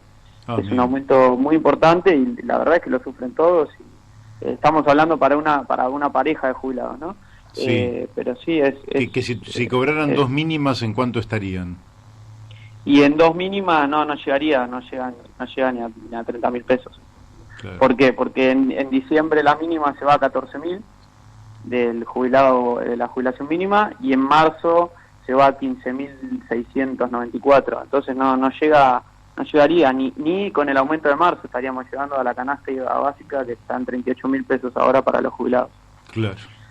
Sí, Así que ese es el tema. El tema es que también se analiza que si este aumento del 20% se da, 4,5 millones de jubilados saldrían de la línea de la pobreza. O sea, es un tema que ojalá se pueda dar, pero de parte del gobierno hay mucha información, pero no hay nada oficial del nuevo gobierno entrante, digamos, y estaría bueno que se defina rápido por los jubilados, que son los que más lo sufren, ¿no? La crisis que venimos hablando hace rato, ya creo que lo venimos todos los lunes comentando lo mismo. El tema es que, bueno, vamos a ver qué pasa. Estamos en la expectativa en este periodo de transición, todos sabemos que está ahí y que todos están analizando, y el problema es que tenemos la mirada, como siempre tenemos desde el FMI y desde Washington, que tenemos como el 40% del gasto, del costo nuestro de primario son las jubilaciones, ¿no? Entonces tenemos esa presión por detrás a la hora de esto, ¿no? Y yo creo que Alberto lo dijo, y después como que el análisis del equipo, y como no está definido quién va a manejar realmente el futuro de los jubilados en nuestro país, no se dice nada oficial del próximo gobierno. Sí, claro. Sí, la situación no es sencilla. Yo te preguntaría si no va a ser sencillo porque el dinero no está, es decir, no hay la única manera, por ejemplo, de darle una suma por única vez, ¿no? O que sea un plan, digamos, de aumentar el ingreso de los jubilados a medida que vaya parando la inflación, eso puede ir disminuyendo. Sería únicamente imprimiendo billetes. En un momento creo que Alberto había hablado del tema de sacar de los intereses de los bancos, ¿no?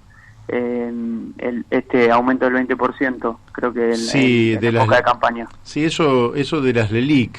Lo que pasa es que las LELIQ se renovaban por LELIQ, entonces era como un círculo vicioso, eran promesas de pago de cosas que no se estaban pagando. Escúchame, claro. La última que te hago, seguramente se va a armar un Consejo Económico Social. ¿Los jubilados pueden tener expectativa en ser parte fundamental de la agenda de ese Consejo Económico Social? Yo creo que sí. Yo creo que hay una mirada constante, como no ha pasado en otro momento, de la situación de los jubilados. Creo que no hay una mirada para otro lado, sino que se está teniendo una importancia, una relevancia muy importante, y yo creo que veníamos de un gobierno que capaz de líneas oficiales hablaba de la jubilación como un costo, ¿no? Y yo creo que tengo las expectativas de que el nuevo gobierno entrante, no lo sé, vamos a ver qué pasa, pero que se considere a esto no como un costo, sino como una necesidad y un derecho que tienen todos los jubilados de realmente de llegar a un nivel de vida y una calidad de vida que se lo merezcan en este país tan lindo que tenemos, ¿no? Bueno, Guido, te agradezco muchísimo la participación en este programa y seguramente el lunes que viene ya con más información, porque estamos justamente en los últimos días previos a la asunción del nuevo gobierno, ya con la información que seguramente el viernes que viene va a estar disponible. El próximo lunes vamos a estar volviendo a comunicarnos. Sí, el lunes que viene hablamos, ya vamos a estar ahí nomás de la transición, ¿no? Así Pero es. vamos a tener un poco más de información también. Si querés podemos volver a tocar algún tema de esto, a ver si tenemos algo nuevo, algo oficial. Y sí, seguir hablando de esto, y gracias a vos por el espacio y un saludo para todos los que están escuchando. Muy bien, sí, vamos a seguir tratando esto porque hay mucha expectativa por parte de un sector que ha trabajado toda la vida, que hoy tiene una remuneración magra y que lógicamente tiene expectativas de poder cambiar su calidad de vida. Te mandamos un abrazo. No se lo merecen, la realidad. Así es. Te mando otro. Bueno, hemos hablado con el doctor Guido Galmarini. Daniel te había planteado, Carlos, el tema que tiene que ver con el ingreso ciudadano, ingreso básico universal, ingreso ciudadano, renta básica, en fin, pero más o menos siempre es lo mismo, que es un ingreso mensual no condicionado. Y universal. Y universal, es decir, que lo reciben todos. ¿Alguien está trabajando desde el punto de vista actual una propuesta concreta como para acercarle al nuevo gobierno? No, el nuevo gobierno tiene muy definido su propuesta, que es lo que maneja Arroyo, que no es secreto, digamos. Arroyo es un especialista que se formó en España en las políticas condicionadas, es decir, las políticas del Banco Mundial. Claro. Ya lo aplicó, fue segundo de Alicia Kirchner en el periodo anterior y después se fue con Massa, pero ahora ha vuelto y va a intentar hacer lo mismo, porque acá hay que... El tema de la renta básica nos remite a dos cuestiones fundamentales. Primero, hay que discutir el futuro del capitalismo. Uh-huh. Hay que ir a la raíz. El futuro del capitalismo es reemplazar toda la mano de obra posible por la tecnología, es decir, que ya lo está haciendo.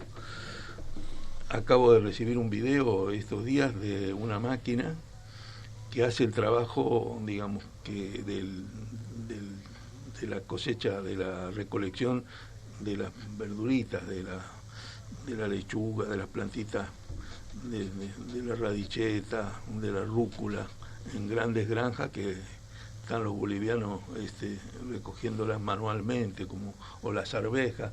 Ahora hay una máquina que pasa así como un rastrillo, lo procesa y lo saca todo ya envasado, empaquetadito ahí atrás para el supermercado. Es decir, impresionante, es decir, sí. Son miles que reemplaza miles de trabajos temporarios, ni siquiera es trabajo calificado, que podríamos decir un tornero que eran los tornos alfanuméricos, que reemplazó la primera, digamos, el primer impacto de la revolución tecnológica. Ahora están los trabajos más simples. Están cosechando la uva, y hay cosechadoras de la uva, pasa y recolecta toda la uva. Y antes, increíble, porque es difícil recolectar la uva. Claro, ya trabajo manual, de algunas que dicen trabajo manual, bueno, hay que pagarlo muy especialmente, las bodegas que todavía tienen esa modalidad, porque lo que es cierto que tampoco hay, es decir, ha cambiado tanto las costumbres, la situación laboral, que bueno, entonces la renta básica, bueno, ¿qué pasa con poblaciones de 30-40% de la población que no van a tener trabajo? No lo tiene ni ahora, ni lo va a tener en el futuro, ni lo va a tener. Hay 3 generaciones de gente que no ha tenido trabajo fijo. Lo está pasando ya en los sectores de la clase media. Ya, por ejemplo, en sectores que eran tradicionales, como médicos, como profesores y qué sé yo, ya en los países desarrollados no hay plazas fijas, ¿no es cierto?, sino contratos temporarios. Entonces, toda la inestabilidad, la situación de un equilibrio frágil en el mundo laboral es la constante, es lo permanente. terminan aquellos años que permitían el trabajo formal, la previsión de tener un horizonte de vida. Lo único que va a permitir resolver esa situación es un derecho a la existencia, que es la renta básica. Y la forma mejor que supera a los programas condicionados, a los programas focalizados, que los programas focalizados tienen un componente de corrupción muy alto, de costo administrativo, aunque no exista, ¿no es cierto?, muy alto. Además, siempre hay una situación de sujeción clientelar, de manejo clientelar, que yo te doy, yo te consigo el plan, yo te resuelvo el problema. Es decir, la universalidad coloca a todos en una misma plataforma de lanzamiento, de posibilidades. Y en ese sentido, cada vez más es una política discutida, por lo menos cada vez con mayor seriedad, y buscar las alternativas posibles de su financiamiento. Entonces hay ya gente que lo está pronunciando, que lo advierte, qué sé yo, Sanders en Estados Unidos ya lo incorpora como parte del debate público. Y así. ¿Y Pablo Iglesias y Pedro Sánchez en España no habían hablado de este tema también? En principio era parte del programa de Podemos, pero Podemos ha quedado ahora ahí en este acuerdo de emergencia, porque cayó mucho sus votos y ahora no está definido en ese sentido. Pero es inevitable que eso se tienda a discutir, se ponga sobre la mesa, porque lo que ocurre en la situación del capitalismo es que cuando ven que la economía creció 1, 2, 3 puntitos, que no crece más, apenas un poquito más allá del crecimiento vegetativo, ya creen que viene una ola pero resulta que después viene una recesión a los 3 años y volvemos a estar desde el 2008, de la crisis de Lehman Brothers, estamos cada vez en situaciones de cierto respiro en las economías más desarrolladas y de vuelta de caída, ni hablar nuestra situación. Entonces el debate y los beneficios sociales, políticos y a la misma economía que tiene, son enormes de poner asentar el debate de la renta básica. Hay un comentario de Carlos Slim, magnate, uno de los 5 más grandes del mundo, mexicano, donde él plantea que deberíamos ir a una semana laboral de 3 días. Y como forma para duplicar o multiplicar el empleo. Y por otro lado, Bill Gates, también leí algún artículo, otro de los hipermillonarios, que plantea que hay que ir a un esquema de impuesto a los robots y a la inteligencia artificial cuando desplaza mano de obra. ¿Vos pensás que eso puede estar...? Porque, a ver, esto lo está pensando la izquierda y también lo están pensando los núcleos concentrados de poder y economía, porque se dan cuenta que el sistema no funciona. O sea, el sistema va a llegar un momento en que no funciona, ¿no? ¿Cómo ves estas propuestas, no? Mira, yo sería irresponsable que pudiera opinar, porque habría que estudiarla. Todo es discutible, por lo menos hay que tenerla en la agenda del debate. No sé si qué grado de seriedad, porque todos estos tipos sacan una cosa para titular en la prensa. Claro. Pero ya tipos como Soros, en el principio de los 90, escribió un libro, que el capitalismo no va más. Tiene 2 libros sobre ese tema. Insiste permanentemente en este tema, por más que hizo la plata especulando con divisas. De la peor manera. Fue famosa la entrevista de él con Eric Hoffman, ¿no es cierto? La charla que tuvieron, que lo quería conocer a un tipo que venía del socialismo, del marxismo de toda la vida y digamos, porque quería discutir con él y quería ver cómo veía él el futuro de la humanidad, ¿no es cierto? Y bueno, eso hay tipos que lo piensan. Sí, claro. Vos fíjate que, por ejemplo, yo creo que los pibes jóvenes van a ver un mundo muy distinto dentro de 10 o 20 años. El impacto, digamos, de estas tecnologías, de la información, la robotización, la inteligencia artificial, el desarrollo de las comunicaciones ahora con el 5G, el Internet de las cosas, cuando los vehículos vayan sin conductores, sin choferes, esto va a significar, por ejemplo, en la Argentina, un impacto sobre el sindicato de los camioneros que hoy es difícil de prever, pero cuando vos ves que incluso verbalmente te comunicás con un robot y el robot le preguntás algo y el robot te contesta a través de la inteligencia artificial, evidentemente vos le vas a poder decir a un camión, anda a entregar este producto a la avenida Juan B. Justo al 500 en Mar del Plata, y el camión va a ir y va a entregar correctamente el producto en ese lugar. Los empleos se caen a pedazos. Oxford dice que casi la mitad de los empleos se podrían caer en los próximos 20 años. Sin renta universal, ¿a dónde vamos los seres humanos? Sí, bueno, yo estuve los otros días en Europa y en las estaciones no encontrás una persona que te atienda, en ningún lado. Claro. De ómnibus o de nada, no hay nada.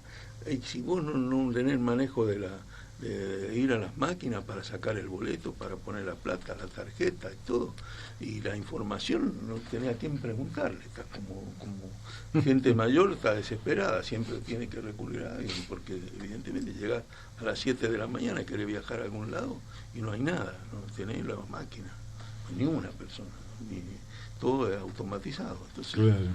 Bueno, a mí me pasó que quiero darme de baja en Cablevisión Fibertel, porque son unos chantas, y llamo y te atiende un disco, y el disco te va, marque 1, marque 3, marque 2, marque 4, marque 6, siempre estás dentro de un círculo donde no te atiende nadie y ninguna opción es si usted quiere dar de baja el servicio.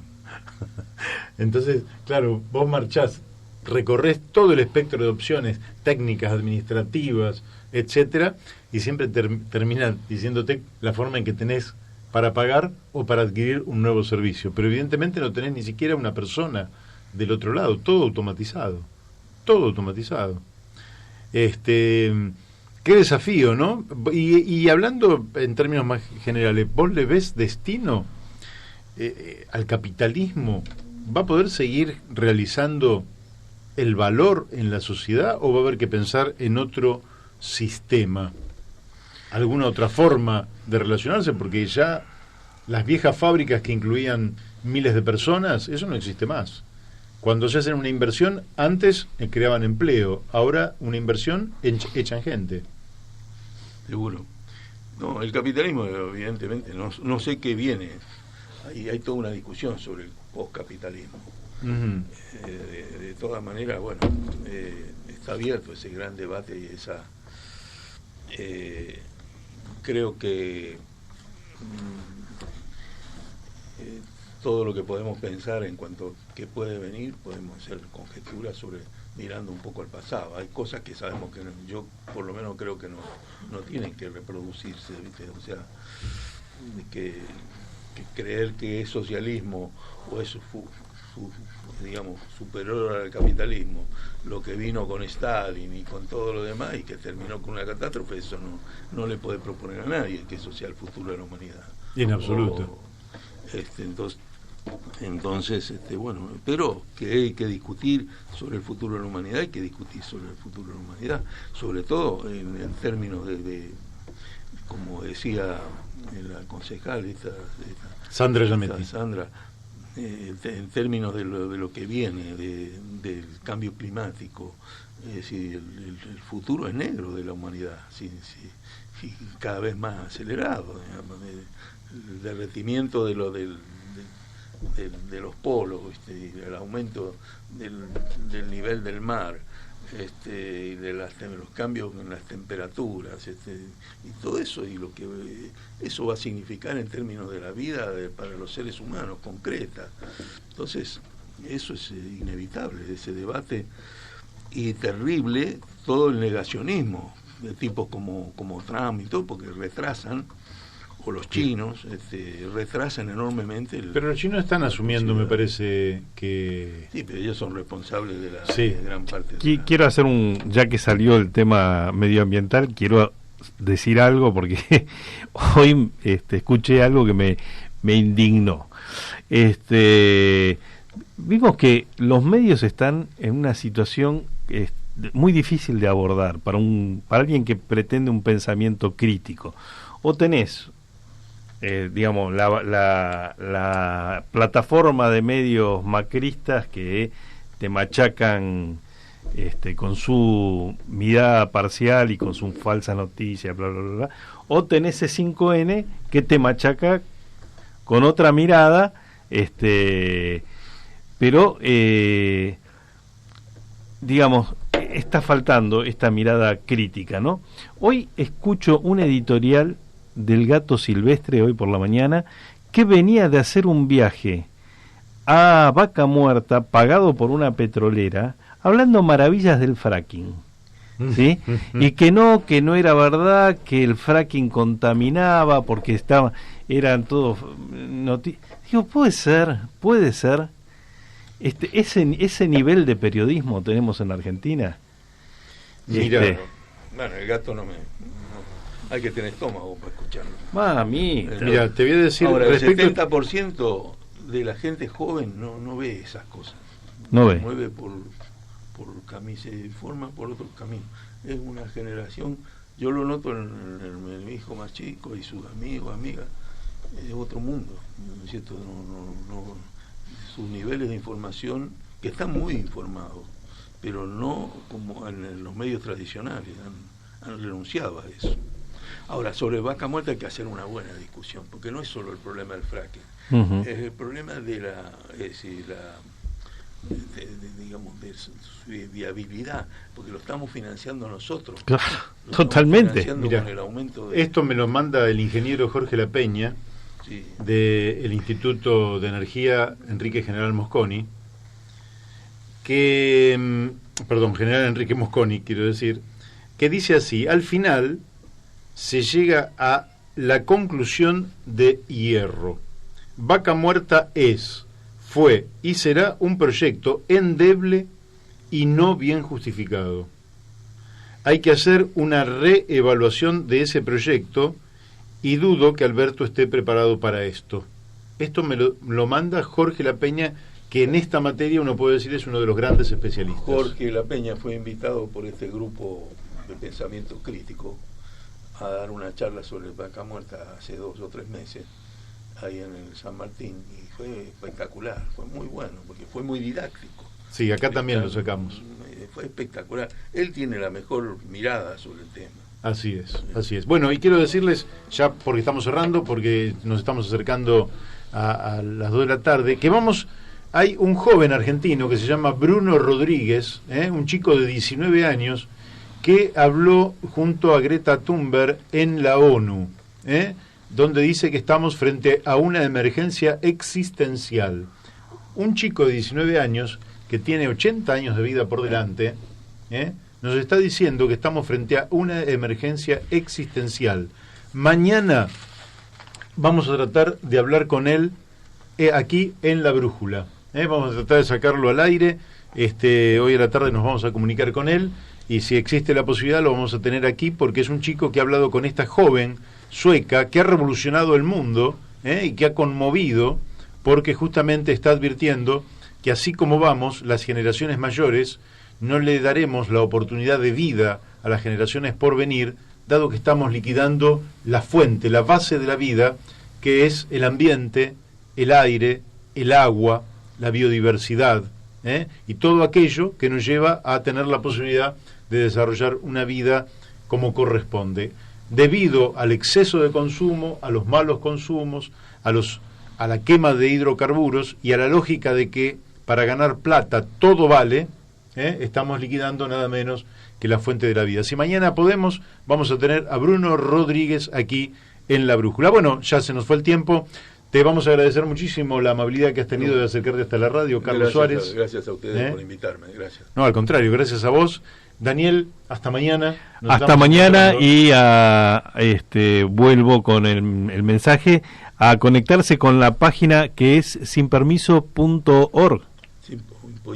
.info. No se la pierdan porque hay información y hay notas de primera. Sí, es una página para mover las neuronas.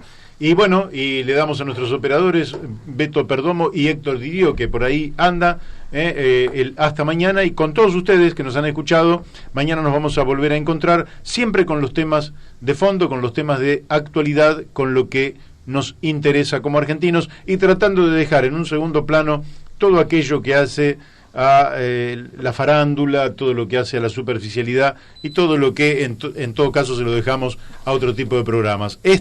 Va al fondo de las cosas. Chau, hasta mañana. Hasta mañana.